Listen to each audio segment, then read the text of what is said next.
Hi Amelia, thanks for taking the time to talk to us today. First of all, I'd really like to congratulate you on your recent achievement as being appointed as co-curator of the Venice Biennale.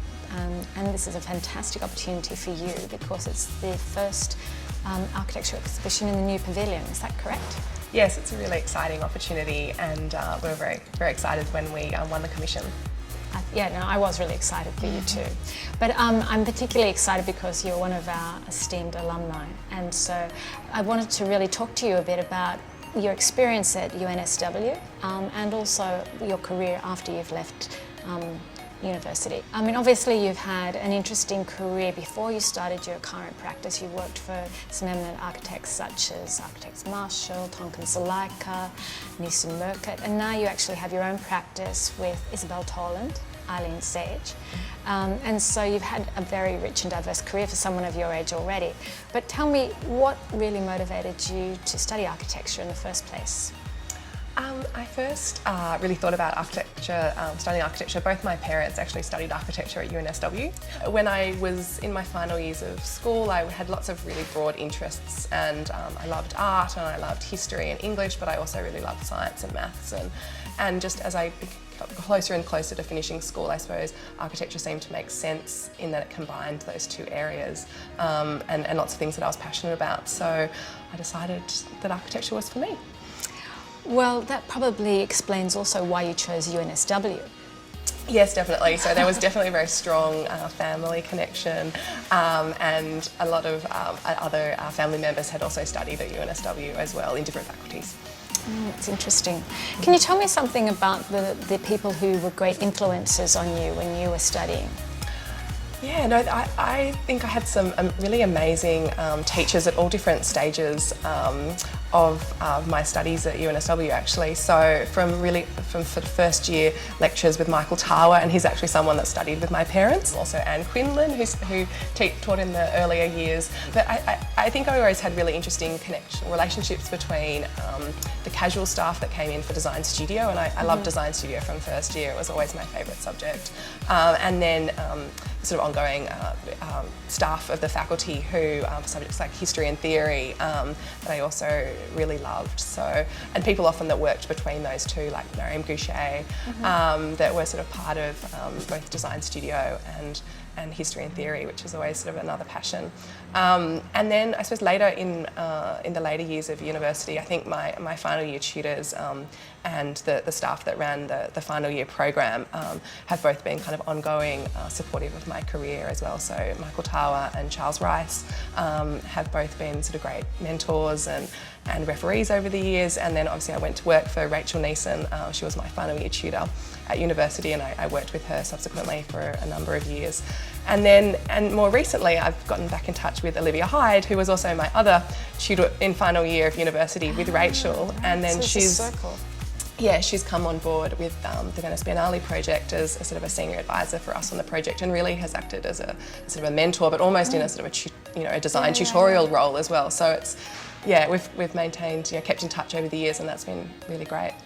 I think that's a great story of actually explaining how the kind of the university experience ties into a mentoring experience, ties into new friendships and lifelong associations, and they all change over your lifetime in your career. Absolutely. But how seminal and important those university years are in terms of your future trajectory or even journey.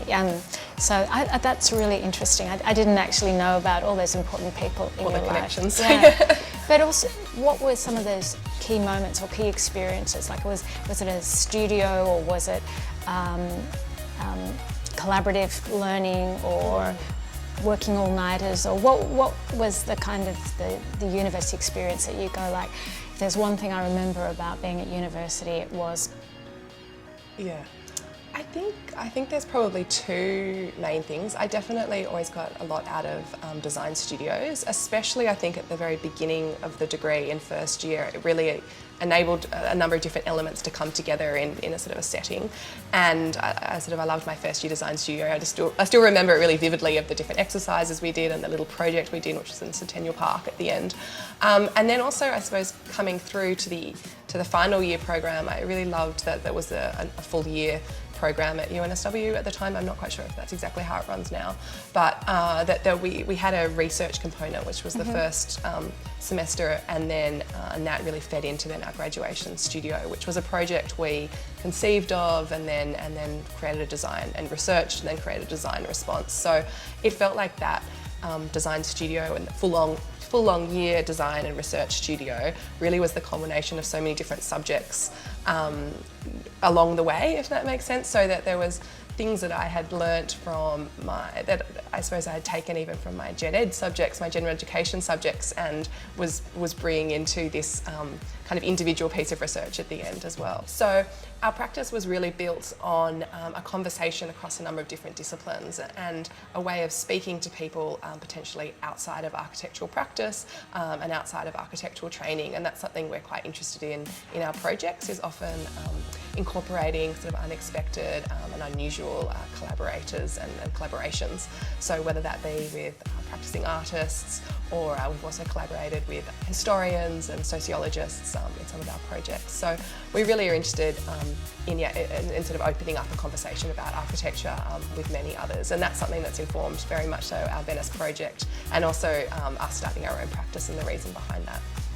Well, I think what really interests me about what you've just said is that whole kind of interdisciplinarity, but also there's a social impact part of that as well. Can you tell us something about that in your concept for the pool? Yeah, absolutely. So when we first started working on the project for Venice, which is all around the pool, we knew that the pool was incredibly beautiful and sort of seductive image. It was sort of, as an architectural form, it had a lot of interest just as purely as sort of an aesthetic thing, if you like.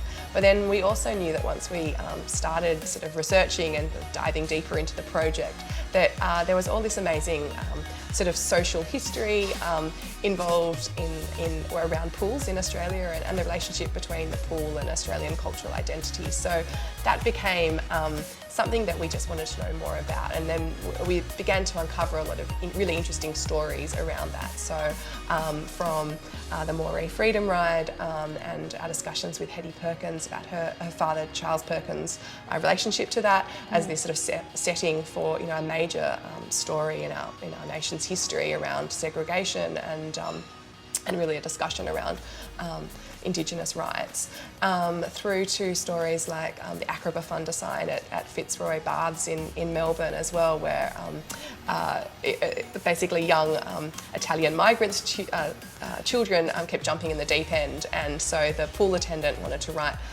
on the wall there, deep end in Italian, but he got the Italian spelling wrong and sort of confused the Italian and the Latin translation. So, but that sign then is quite loved by that community, and they love the fact that it's misspelt, and it now is heritage listed for those reasons. So there was all these quite amazing stories around pools, and when we said to people we're doing a project around the pool, everyone wanted to share their stories. From architects through to non-architects, everyone had a story to share, whether that be of sort of teenage prowess and winning gold medals, whether at school or university, through to stories of first love or first dates at the pool, and many others. So.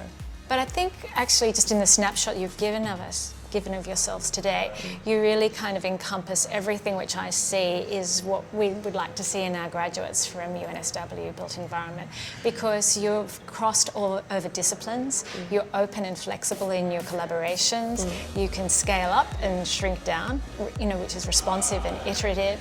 You've engaged in a larger conversation about how we can actually be involved in the public good, the public interest, and you also have had global reach in a very early stage through the Venice Biennale. Yeah. So, in terms of how I see our graduates, you kind of bring that all together in a great snapshot that you've given us today. Thanks, Amelia, and I hope we can continue the conversation. Sounds good.